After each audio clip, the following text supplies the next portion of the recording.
Corona virus का जो मर्ज है ये ना मुसलमान को देख के आता है, ना तो हिंदू को देख के आता है, ना किसी और जात को देख के आता है। ये इंसान के लिए खतरा है। तो इसलिए अब हम इस पर सियासत करने के बजाय हम इसके हल को तलाश करने की ज़्यादा ज़रूरत है। इसलिए कि जिनसे भी गलतियां हुई हैं वो अपनी उन गलतियों को देखें, उसे सुधारने की कोशिश करें। जी हाँ, मरकज़ निज़ामुद्दीन, इनसे भी थोड़ी सी चूक हुई है। पुलिस डिपार्टमेंट बिल्कुल बगल में है, उनके इल्म में है, वो जाकर बताए हैं। बावजूद इसके कि उन्होंने कोई उसके लिए तदबीर नहीं सोची, कुछ एक्शन नहीं लिया।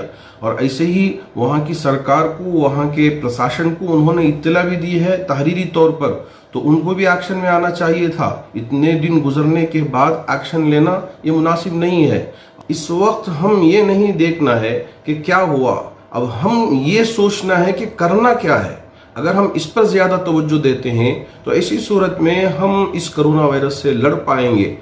ऐसे में अगर हम थोड़ा भी बदएहतियाती करते हैं, हमको भी समझ रखना चाहिए कि इतने लोग अगर एक जगह जमा हो तो वो भी दुरुस्त नहीं है। हमको इस पर भी गौर करना चाहिए। और ऐसे ही जहां आइंदा चलकर इस तरह की गलतियां ना हो, तो मैं इन सारे डिपार्टमेंट पर भी और निज़ामुद्दीन के सिलसिले में भी कहना चाहूँगा कि अब क्या हुआ उसे छोड़कर आइंदा हम इस मसले को कैसे हैंडल करना है उस पर गौर करें, उस पर बात करें, ये तो मुनासिब होगा। निज़ामुद्दीन में मुख्तलिफ स्टेटों से वहाँ पहुँचे हुए थे। मैं तमाम स्टेट के मुसलमान भाइयों से बड़ी दर्द के साथ अपील करना चाहूँगा, इस वक्त इंसानियत ख़तरे में है। आप अपने बारे में हरगिज़ न सोचें। अगर एक आप टेस्ट करवा दें तो इससे किसी भी तरह कोई परेशानी लाहिक नहीं होगी।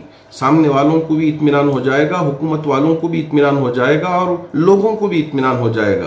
क्योंकि शक के दायरे में हो तो बेहतर ये है कि आप किसी से मुलाकात ना करें, आप खुद अपने घर में महसूर हो जाएं और फौरन इत्तला दें। मेरी आपसे बड़ी ही दर्द के साथ अपील है।